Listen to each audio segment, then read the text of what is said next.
SK news Telugu ఛానల్కు స్వాగతం.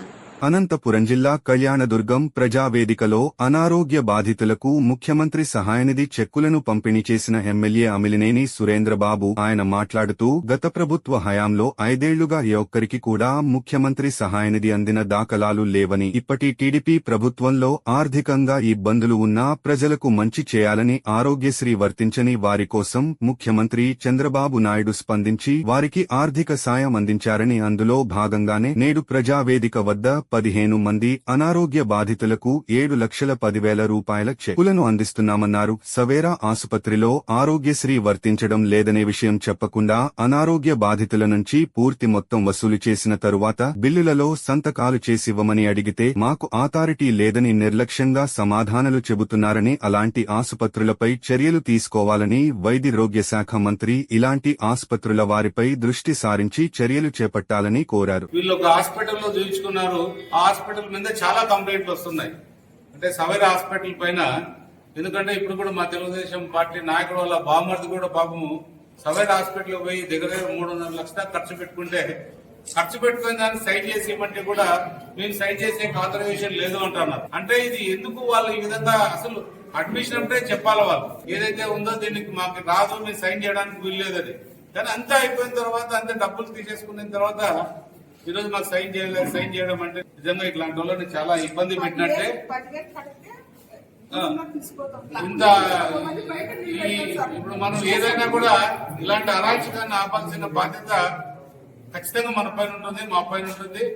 ఇలాంటి లబ్ధిదారులు ఇంకా ఎంతమంది ఉన్నారో తెలిసి ఇప్పుడే ఇక్కడ ఈ ప్రాంతంలోనే ఒక 3-4 ఉన్నారు. అంటే ఇంకా చాలా మంది ఉంటారు. ఎందుకంటే చాలా ఆశతో మన కరువు ప్రాంతంలో వాళ్ళకు 30,000, 50,000, 1,00,000, 2 లక్షలు, 3 లక్షలు, 10 లక్షలు వస్తే వాళ్ళ కుటుంబాలు అన్ని బాగుంటాయి. రాబోయే కాలంలో కూడా ధైర్యం ఉంటుంది వాళ్ళకి. ఆ ధైర్యానికి ఇవ్వడానికే మన ముఖ్యమంత్రి ఇలాంటి కార్యక్రమాలు ప్రోత్సహిస్తున్నారు. అలాంటి దాంట్లో కూడా ఇలాంటి వాళ్ళు దళారులు మోసం చేస్తుంటారంటే నిజంగా బాధాకరం. ఇలాంటిది కాకోకుండా ఖచ్చితంగా దీనిపైన చర్యలు తీసుకునే ఏర్పాటు చేయాలని మన ఆరోగ్య శాఖ మంత్రి గారిని కోరుకుంటున్నాం.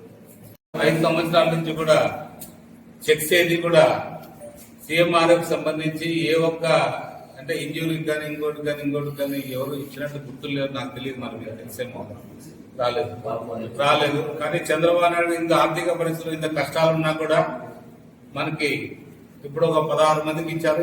ఇంకో 10 మంది రెడీ అవుతున్నాయి.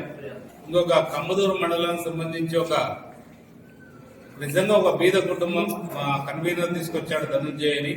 అతని ద్వారా అతనికి 15 లక్షలు 16 లక్షలు ఖర్చు అవుతుందంటే 10 లక్షలు రికమెండ్ చేయడం జరిగింది. అది ఇంకా శాంక్షన్ కావాల్సిన స్టేజ్ లో ఉంది. ఇంకొకరికి కూడా అలాగే కొనసాగుతుంది. అంటే ఇదే కాదు, అంటే ఇది నిజంగా అవసరం మన ప్రాంతానికి. ఆ నమ్మకము ప్రజలకు ఎప్పుడైతే మనం అందించగలుగుతామో అప్పుడే మనం ప్రజానాయకుడిగా ఉండగలుగుతాం. అంతే తప్ప ఏదో దోచుకొని ప్రజల సొమ్మంతా దోచుకొని అది ఇదని అడ్డదిట్టంగా మాట్లాడే అలవాటు కూడా మాకు లేదు. ఉన్నది చేస్తాం. ఇప్పుడు మీ ముందే 15 మందికి చెక్కులు కూడా అందజేస్తాం. 7,10,000 రూపాయలు 7,10,000 చెక్.